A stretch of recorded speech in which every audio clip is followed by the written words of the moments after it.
বীরভূমের নানুর থানার পাপুরি গ্রামের আল আমিন মিশন থেকে কিছুটা দূরে মাঠ থেকে উদ্ধার পচাগলা মৃতদেহ। মৃতদেহের পাশ থেকে উদ্ধার হয় ওড়না। প্রাথমিকভাবে অনুমান করা হচ্ছে মৃতদেহটি নানুরের খালাগ্রাম থেকে নিখোঁজ হয়ে যাওয়া এক নাবালিকার। ওই নাবালিকার মিসিং ডায়েরি করা হয় নানুর থানায় গত 19শে জুলাই। ইতিমধ্যে নানুর থানার পুলিশ তদন্ত শুরু করেছে। আজ ওই নাবালিকার পরিবারের সঙ্গে দেখা করলেন জেলা পরিষদের সভাধিপতি কাজল শেখ। তিনি পরিবারের পাশে থাকার বার্তা দিলেন এবং তাড়াতাড়ি যেন ডিএনএ টেস্ট হয় সেই ব্যবস্থা তিনি তাড়াতাড়ি করবেন বলে এমনটাই জানালেন।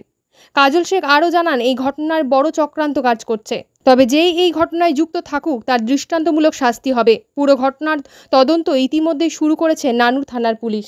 জানালেন বা কি আশ্বস্ত দিলেন? দেখুন, এরা হচ্ছে আমার পরিবারের সদস্য। পাপুরি গ্রামের একটা নালা পার হলেই খালাগ্রাম। তো খালাগ্রামে মানুষের সঙ্গে আমাদের একটা দীর্ঘদিন নিবিড় সম্পর্ক আছে। এই গ্রামের একটা মেয়ে গত 19 তারিখে, নাবালিকা মেয়ে 19 তারিখে নিখোঁজ হয়েছে।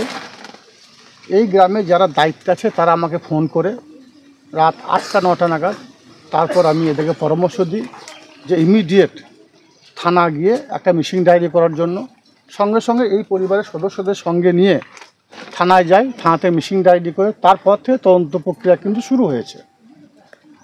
আর এই ধরনের মিসিং কেস যদি গত 6 মাসের কথা বলি, নানুরে 12টা মিসিং হয়েছে, তার মধ্যে 10টা অলরেডি রিকভারি হয়েছে, 2টো রিকভারি হয়নি। একটা হচ্ছে খালাগ্রামের আর একটা নানুরের বের গ্রামের একটা মেয়ে, তাকে এখনও পাওয়া যায়নি। ইন দ্য মেইন টাইম পাফুরি গ্রামের একটা পুকুর পাড় থেকে একটা বডি পাওয়া গেছে।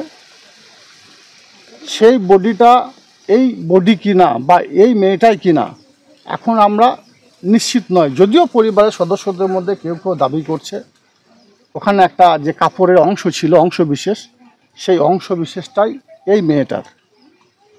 তো যেহেতু সঠিকভাবে আমরা বা এই পরিবারের সদস্যরা আইডেন্টিফাই করতে পারেনি, তাই আমরা যত দ্রুত সম্ভব এটাকে পোস্টমর্টম করার পরে ডিএনএ টেস্ট করে এই পরিবারের ওই মেয়েটা কিনা বা যে মেয়েটা আমাদের নিখোঁজ হয়েছে সেই মেয়েটাই কিনা সেটা সঠিক তদন্ত করব। তাছাড়াও আমাদের নানুর পুলিশ প্রশাসন সব সময়ের জন্য এই পরিবারটা পাশে আছে, সেটা পরিবারের কাছ থেকে আমিও শুনতে পেলাম। এবং আমিও বারবার ব্যক্তিগতভাবে নানুর থানাতে ফোন করেছি, পুলিশ ইনভেস্টিগেশন করছে। এবং এই মেয়েটা যেদিন থেকে নিখোঁজ হয়েছে সেই দিন থেকেই বিভিন্ন জনাকে, বিভিন্ন পার্সনকে ডাকাডাকি হয়েছে, নানুর থানায় জিজ্ঞাসাবাদ হয়েছে। এখনও আজ পর্যন্ত জিজ্ঞাসাবাদ চলছে। যতক্ষণ পর্যন্ত আমরা সঠিক এই সিদ্ধান্তে উপনীত না হব যে এই মেয়েটাই দিশা মণ্ডল যে বডিটা পাওয়া গেছে, ততক্ষণ পর্যন্ত এর অন্য কোনো ক্লেম দেওয়া যাবে না। আমরা মিসিং হিসাবে এখন এটাকে আইডেন্টিফাই করেছি যে মেয়েটা মিসিং আছে। আর এই পরিবারের সদস্যদের কথা যেটা বলছেন, এরা দীর্ঘদিনের আমাদের সঙ্গী সহকর্মী বলতে পারেন, একটা নিডি পার্সন। এই পরিবারটার সঙ্গে ডে 1 থেকে আমরা আছি। খালাগ্রামে যারা আমাদের সহযোদ্ধা সহকর্মীরা আছে তারা আছে এবং শেষ দিন পর্যন্ত পরিবারের সঙ্গে থাকব।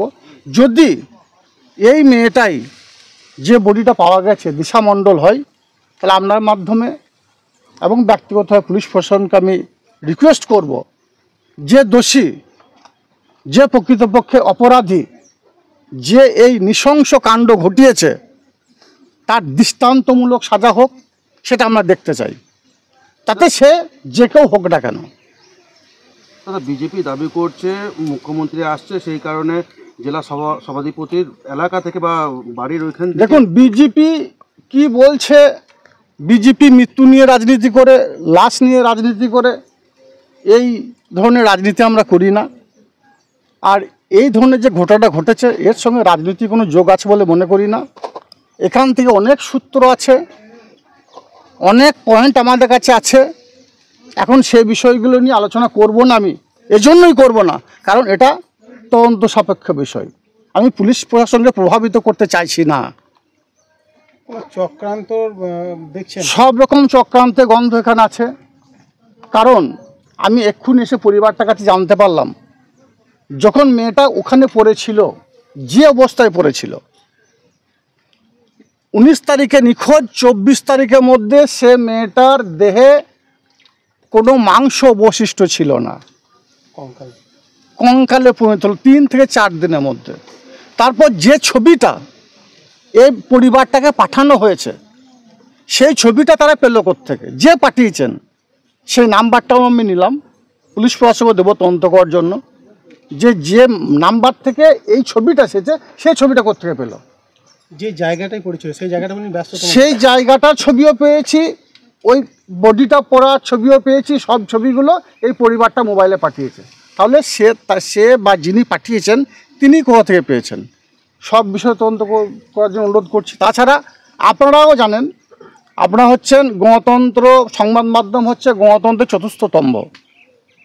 আপনাদের কাছে আমি রিকোয়েস্ট করব, পুলিশ বডি রিকভারি করছে, আপনাদের মধ্যে অনেকের কাছে অনেকের কাছে ছবি চলে গেছে, সেই ছবিগুলো কোত্থেকে এলো। আমি আপনাদেরকে এর জন্য দোষারোপ করছি না, আমি চাইবো সবসময়ের জন্য সংবাদ মাধ্যম আসল সত্য উদ্ঘাটিত করুক, এটা আপনাদের ডিউটি, এটা আপনাদের কাজ। চতুর্থ স্তম্ভ যেহেতু গণতন্ত্রের রক্ষা করার জন্য আপনারা করছেন, কিন্তু আপনাদেরকেও বলবো যে আপনাদেরকে যারা খবরটা দিল তারা কোত্থেকে দিল, কার কাছ থেকে পেল। আমার মনে হয় এখানেও কোনো একটা সূত্র পেতে পারেন। আপনাদেরকেও বলবো পুলিশ প্রশাসন সহায়তা করুন, সহায়তা হাত বাড়িয়ে দেন। আমাদের গেছে এর ব্যথ বেদনা কী সেটা আমরাই বুঝি, ওর মায়ের হাহাকার, বাবার হাহাকার, পরিবারের হাহাকার, গ্রামের পার্শ্ববর্তী এরিয়ার মানুষের হাহাকার দেখে আমরা বুঝতে পারছেন যে পরিবারটা কোথাও নিডি পাচ্ছেন। এরিয়ার মানুষ, গ্রামের মানুষ, পার্শ্ববর্তী গ্রামের মানুষ সকলে পরিবারটা পাশে আছে, ডে 1 থেকে আছে এবং শেষ দিন পর্যন্ত আমরা থাকব। সঙ্গে সঙ্গে সংবাদ মাধ্যমের বন্ধুদের কাছে অনুরোধ, যে প্রকৃতপক্ষ দোষী, আপনাদের কাছে অনেক সোর্স থাকে, অনেক খবর থাকে, আপনারাও চেষ্টা করুন আসল দোষীকে গ্রেপ্তার করে দৃষ্টান্তমূলক সাজা দেওয়ার জন্য। যদি আপনার কাছে কোনো ক্লু থাকে, কোনো প্রমাণ থাকে, কোনো তথ্য থাকে, সেটাকেও দেওয়ার চেষ্টা করবেন। বলছি পরিবার জানিয়েছিল যে ডিএনএ টেস্ট হবে বা ডিএনএ টেস্ট করাতে চাইছে তারা, আর সেই ব্যাপারে কিভাবে হেল্প করবে প্রশাসনের দিক থেকে বা দলীয়ভাবে? দেখুন, ডিএনএ টেস্ট করতে গেলে সময় সাপেক্ষ ব্যাপার হয়, কিন্তু আপনাদের মাধ্যমে আমি বলছি প্রাইভেট ডিএনএ টেস্ট অতি দ্রুত করা যায়। তার জন্য যে দিক দিয়ে সহায়তা করার সব রকম সহায়তা করব। আপনার বাড়িতে এলেন, কি জানালেন বা আপনাদের সাথে দেখা কি বললেন? তিনি প্রথম থেকেই আমাদের পাশে আছেন। আমাদের গ্রামের পার্টি এই ছেলেগুলা ছিল, পাপুড়ি পার্টির ছেলেগুলা ছিল, থানাও আছে, সবাই আমার পাশেই আছে।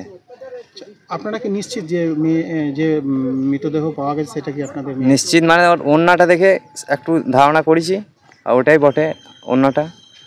আবার ডিএনএ টেস্ট করা হবে, সেই রিপোর্টটা যা বলবে এবার দেখা যাবে। আচ্ছা, এটা নিয়ে একটা রাজনীতি সৃষ্টি হয়েছে, বিজেপির তরফ থেকে দাবি করা হচ্ছে যে আপনারা ভয়ে কিছু বলছেন না। ভয় কেন করব? আমাদের গ্রামে পার্টির লোক আছে, আমাদের থানা আছে, ভয়ের কোনো কারণই নেই। যে জানাচ্ছে যে জেলা সভাপতি যেহেতু এই গ্রামের, আপনারা বললে হয়তো আপনাদের উপর আক্রমণ নামবে, না, এটা নিয়ে ওর কোনো ব্যাপারই নেই। জেলা সভাধিপতি কি আশ্বাস দিলেন আপনাদেরকে? ও তো প্রথম কাজল কাকু এসেছিল, সভাপতি এসেছিল, এবার বাড়িতে কথাবার্তা বললেন, আমাদের পাশেই আছেন। পুলিশ কতটা সহযোগিতা করছে? পুলিশ প্রথম থেকেই আমাদের সহযোগিতা করছে, সহযোগিতা করছে। আচ্ছা, ডিএনএ টেস্টের জন্য কিছু? হ্যাঁ, ডিএনএ টেস্টের জন্য বলেছে, এবার দেখা যাক কি হয়। কি চাইছেন আপনারা এখন? চাই আমার মেয়ে যে শাস্তি যেন পায়, যে করেছে, ঘটনা ঘটিয়েছে। আচ্ছা, একটা মৃতদেহ 1 সপ্তাহের মধ্যে এইভাবে কঙ্কাল হতে পারে, কি মনে হচ্ছে? এটা নিশ্চয়ই কিছু রহস্যজনক ব্যাপার আছে। রহস্যজনক ব্যাপার আছে। আপনার নাম? আমার নাম সুদেব মণ্ডল।